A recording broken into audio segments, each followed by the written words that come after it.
أشهد أن لا إله إلا الله وحده لا شريك له وأشهد أن محمدا عبده ورسوله أما بعد فأعوذ بالله من الشيطان الرجيم بسم اللہ الرحمن الرحیم۔ تمام معزز مہمانان، السلام علیکم ورحمۃ اللہ وبرکاتہ۔ سب سے پہلے تو میں میئر صاحب، ان کی کونسل اور شہر کے لوگوں کا شکریہ ادا کرتا ہوں جنہوں نے اس شہر میں ہمیں مسجد تعمیر کرنے کے لیے، زمین کے لیے اور باقی کام مکمل کرنے کے لیے سہولیات مہیا فرمائیں۔ اللہ تعالیٰ سے دعا ہے اللہ تعالیٰ ان سب کو جزا دے، اور اس لحاظ سے میں بھی آپ کو شکر گزار ہوں، اور پوری جماعت یہاں کی رہنے والی آپ کی شکر گزار ہے۔ امیر صاحب جرمنی نے شہر کے تعارف میں بتایا کہ یہ پرانا شہر ہے، اور اس لحاظ تاریخی حیثیت ہے اس کی، اور پرانے شہر کی جو روایات ہیں ان کو بھی ہمیں قائم رکھنا چاہیے، پرانے شہر کی تاریخ کو بھی قائم رکھنا چاہیے، اور ہم تو باقاعدہ اس کے لیے جو ہم سے ہو سکتا ہے کرتے ہیں۔ مقامی لوگوں کے جو روایات ہیں ان کو بھی آنر کرتے ہیں۔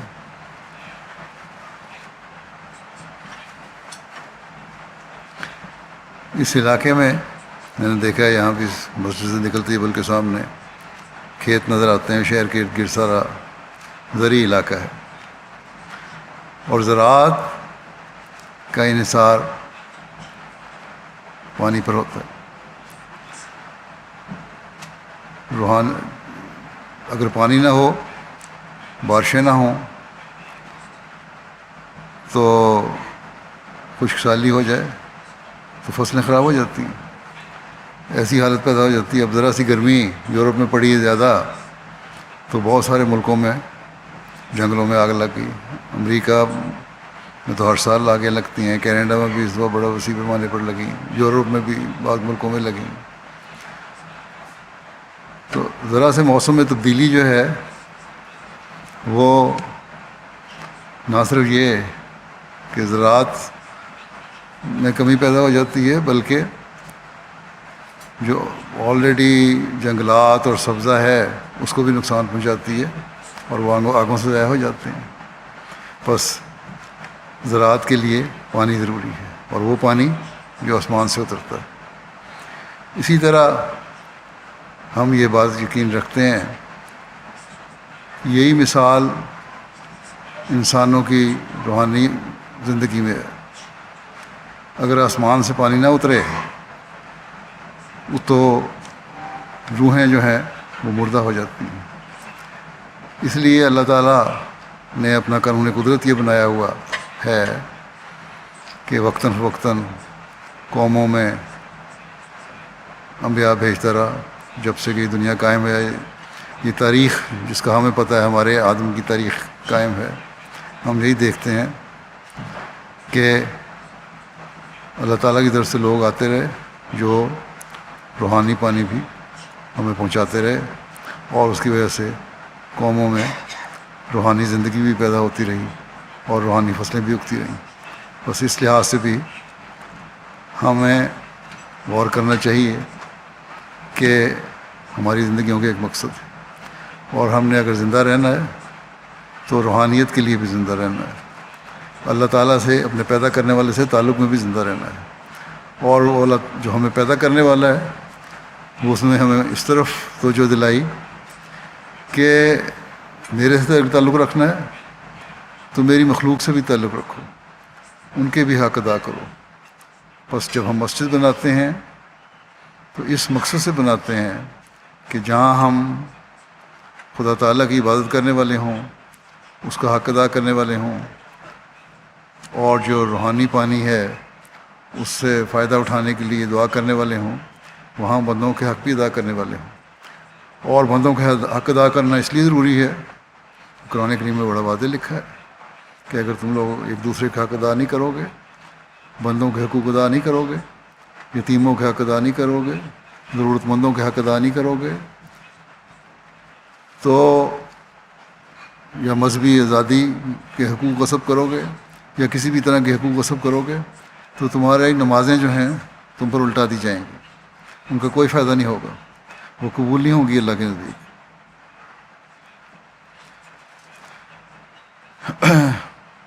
بس یہ مسجد جس کا نام مسجد خبیر رکھا گیا ہے، یہ اللہ تعالیٰ کی صفات کا میں سے ایک صفت ہے۔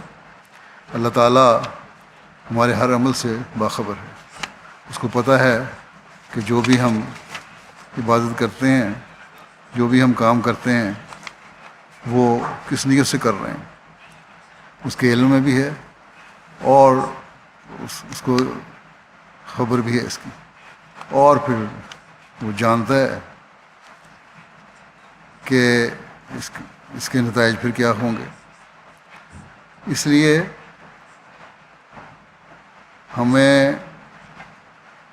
ہم جو کام کرتے ہیں اس نیت سے کرتے ہیں کہ اللہ تعالیٰ کا پیار حاصل کر سکیں اور اس کی باتوں پر عمل کر سکیں، اور وہ تبھی ہوگا جب ہم اس کی مخلوق کا بھی حق ادا کرنے والے ہوں گے۔ رات کی میں نے مثال دی، اللہ تعالیٰ نے قرآن کریم میں فرمایا اندھیرے میں تم دانہ ڈالتے ہو، تمہیں نہیں پتہ کہ اس نے اگنا ہے کہ نہیں اگنا، ہزاروں دانے ڈالے جاتے ہیں اور ان میں سے ایک چند فیصد دانے جو ہیں وہ اگتے ہیں، اور اس پر بھی ذمہ دار بڑا خوش ہوتا ہے۔ اللہ تعالیٰ کہتا ہے کہ میں جانتا ہوں کہ زمین کے اندر جو اندھیرے ہیں ان میں سے کون سے اگنے والے دانے ہیں کون سے نہیں، بس مجھے ہر چیز کی خبر ہے، میں ہر چیز کا علم بھی رکھنے والا ہوں، اور میں یہ بھی جانتا ہوں کہ پھر اس کے بعد اس کے نتیجے کیا پیدا ہوں گے۔ اسی لیے تمہیں میں کہتا ہوں کہ میری تعلیم پر بھی عمل کرو، تاکہ میں بھی تمہیں وہ پھل لگاؤں جو میری رضا حاصل کرنے والے بھی ہیں۔ ایک مذہبی جماعت کی حیثیت سے ہمارا سب سے بڑا کام تو یہی ہے کہ اللہ تعالیٰ کی رضا حاصل کریں۔ تو اللہ تعالیٰ یہ کہتا ہے کہ میری عبادت کرو اور میری عبادت کے ساتھ میرے بندوں کا حق ادا کرو، تو میں وہ پھل لگاؤں گا جو تم چاہتے ہو، جن سے تمہیں فائدہ ہوگا، جو تمہاری زندگی کو روحانی غذا مہیا کریں گے۔ بس یہ چیز ہے جس کے لیے ہم مساجد بناتے ہیں، اور یہی چیز ہے اگر اس کا ادراک ہم میں سے ہر ایک کو حاصل ہو جائے تو پھر جہاں ہم اللہ کو کی عبادت کرنے والے بنیں گے، وہاں اس کی مخلوق کا حق پہلے سے بڑھ کر ادا کرنے والے ہوں گے۔ امیر صاحب نے بتایا کہ یہاں اس کا نام پیس اسٹریٹ رکھا گیا ہے، اس سڑک کا نام۔ میری دعا ہے کہ اس نام کے ساتھ نہ صرف یہ سڑک بلکہ اس شہر کی ہر سڑک جو ہے وہ امن کی طرف لے جانے والی سڑک ہو۔ اس شہر کا ہر گھر جو ہے اس میں رہنے والے لوگوں کی سوچ جو ہے وہ امن اور پیار اور محبت کی سوچ ہو، جس کی آج دنیا کو ضرورت ہے۔ بس ایک سڑک نہیں بلکہ ہر گھر، ہر محلہ اور ہر شہر اور ہر ملک کو آج ضرورت ہے کہ وہاں امن قائم ہو، اور یہی میری دعا ہے کہ اللہ تعالیٰ اس امن کو ہمیشہ قائم رکھے۔ پھر پروونشل پارلیمنٹ کی وائس پریزیڈنٹ آئی ہیں، انہوں نے بین المذاہب ڈائیلاگ کا ذکر کیا، بڑی ضروری چیز ہے یہ۔ ہم تو ہر مذہب کی عزت کرتے ہیں۔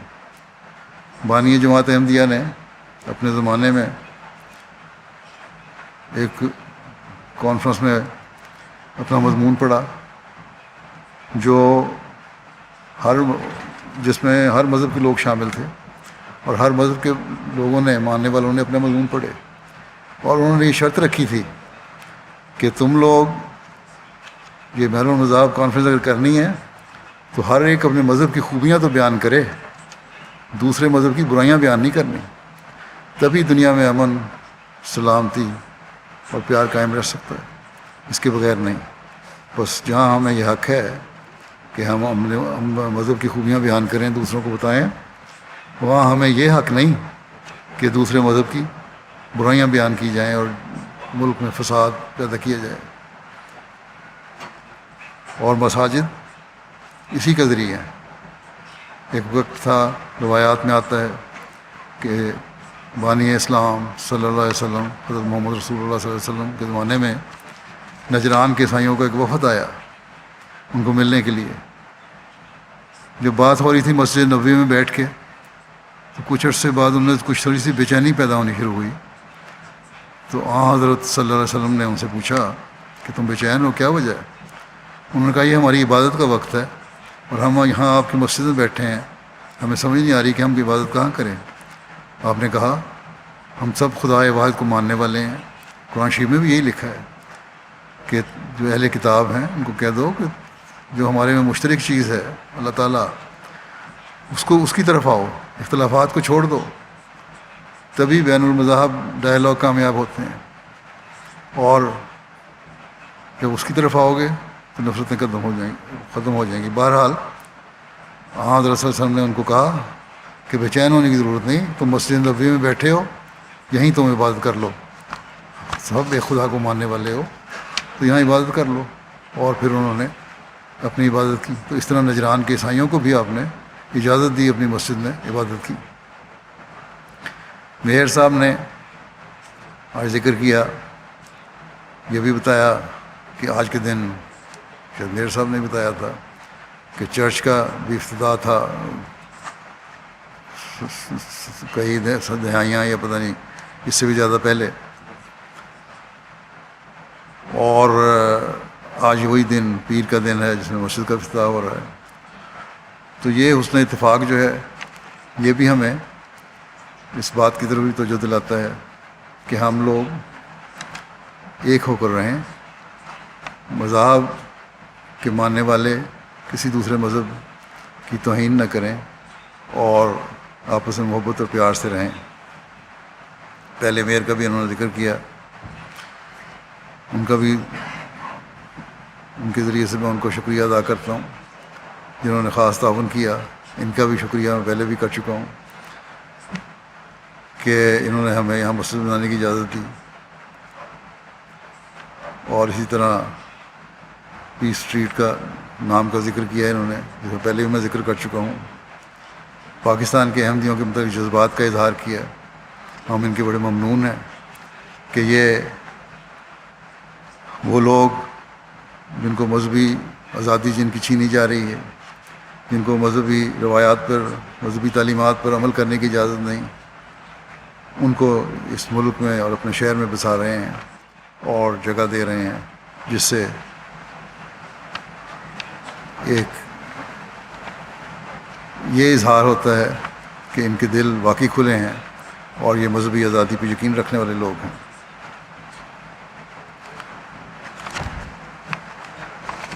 جہاں تک یہ تک اس بات کا تعلق ہے کہ ملک کے قانون کی عزت اور احترام کرنا، ہم تو ہیں ہی ہر ملک کے قانون کی عزت اور احترام کرنے والے اور محبت اور پیار پھیلانے والے لوگ، اور حضرت محمد رسول اللہ صلی اللہ علیہ وسلم کے ارشاد پر عمل کرنے والے ہیں کہ ملک کی محبت ہمارے ایمان کا حصہ ہے۔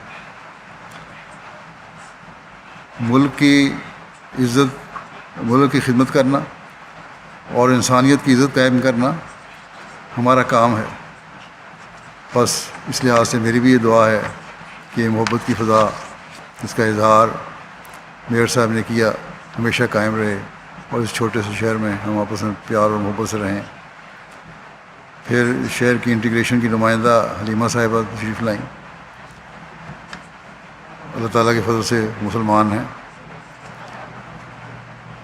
قومیتوں کی انٹیگریشن کا اظہار کیا انہوں نے۔ یہی چیز ہے جو ایک سوسائٹی میں، ایک معاشرے میں پیار اور محبت پیدا کر سکتی ہیں، جیسا کہ میں نے پہلے بھی ذکر کیا کہ ہمیں کس طرح احترام کرنا چاہیے. اور ملک کی محبت کا تقاضا یہ ہے کہ ہمیشہ کام کرتا ہوں میں، آج نئی بات نہیں، کہ ہمارے نزدیک انٹیگریشن یہ نہیں ہے. ہر ایک اپنے خیالات ہوتے ہیں. میئر صاحب نے اس بات کا خیال کا اظہار کیا، انٹیگریشن کی نمائندہ نے بھی اظہار کیا. ہر ایک کے اپنے اپنے اصول ہیں، قاعدے ہیں، روایات ہیں، ان پہ عمل کرتے ہیں، چلیں. لیکن محبت جو ملک کا تعلق ہے جہاں تک، اس میں ہم سب ایک ہیں ملک کی خدمت کرنے کے لیے.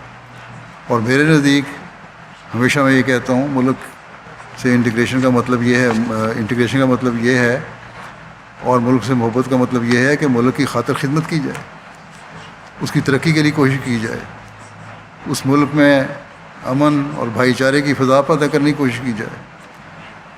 اگر دشمن کوئی حملہ کرتا ہے تو اس کے لیے، اس کے دفاع کے لیے سب سے پہلے آگے آیا جائے. بس احمدی تو اس دفاع کے لیے سب سے آگے کھڑے ہیں. اور یہی انٹیگریشن ہے. یہ ضروری نہیں انٹیگریشن کہ ضرور کلبوں میں جایا جائے یا شراب پی جائے یا کوئی ایسا کام کیا جائے. یہ تو ہر ایک کی اپنی اپنی روایات ہیں، وہ ٹھیک ہے، کسی کو برا نہیں لگتا وہ کرے. لیکن جو ہماری تعلیمات ہیں، اگر ہم اس پر عمل نہیں کریں گے تو اس کا مطلب ہے ہم اپنی دینی تعلیم سے دور ہو رہے ہوں گے. اور یہ دینی تعلیم جو ہے یہ بہت ضروری ہے. اور یہ دینی تعلیم ہی ہمیں اس طرف لے کے جاتی ہے کہ تم نے ملک سے محبت بھی کرنی ہے اور ملک کے عوام کے لیے بھرپور محنت کرنی ہے، ان کو عزت اور احترام دینا ہے، ہر قسم کے جھگڑے کو ختم کرنا ہے. قرآن کریم میں لکھا ہے کہ کسی قوم کی دشمنی بھی تمہیں انصاف سے دور نہ کرے، انصاف کے قریب ترین رہو، یہی تقویٰ ہے. بس ہم تو اس تعلیم پر عمل کرنے والے ہیں اور جہاں بھی ہم جاتے ہیں محبت اور پیار کا پیغام ہی ہم دیتے ہیں. صرف یہ نعرہ نہیں. آپ افریقہ میں چلے جائیں، ترقی پذیر ممالک میں چلے جائیں، وہاں ہم نے بہت سارے پروجیکٹ شروع کیے ہوئے ہیں، صحت کے، تعلیم کے، ماڈل ولیجز کے، پانی کی سپلائی کے. اور بلا تفریق مذہب اور قوم ہم ہر ایک کی وہاں خدمت کر رہے ہیں. بلکہ ہمارے جو مختلف پروجیکٹس ہیں دنیا میں، ان سے فائدہ اٹھانے والے عموماً میں کہا کرتا ہوں کہ 70-80% لوگ جو ہیں وہ غیر مسلم ہیں. بس ہم ہر جگہ جا کر یہی کوشش کرتے ہیں کہ ملک کے عوام کی زیادہ سے زیادہ خدمت کی جائے. اور یہی وہ چیز ہے جس سے انسانیت کی قدریں قائم ہوتی ہیں، جس سے ہمارا پیدا کرنے والا خدا ہم سے خوش ہوتا ہے اور پھر اس کے نتیجے میں ہمیں نوازتا ہے. باقی ضمن میں یہ بھی کہہ دوں، انٹیگریشن نمائندہ صاحبہ نے ذکر کیا، عورتوں کا یہاں نظر نہیں آ رہی. مجھے تو وہاں یہاں بیٹھی کافی عورتیں نظر آ رہی ہیں.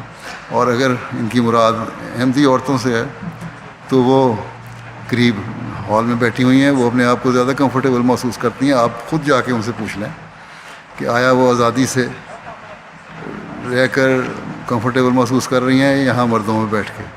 تو بہرحال ہر ایک کی اپنی اپنی روایات ہوتی ہیں اور تعلیمات ہوتی ہیں.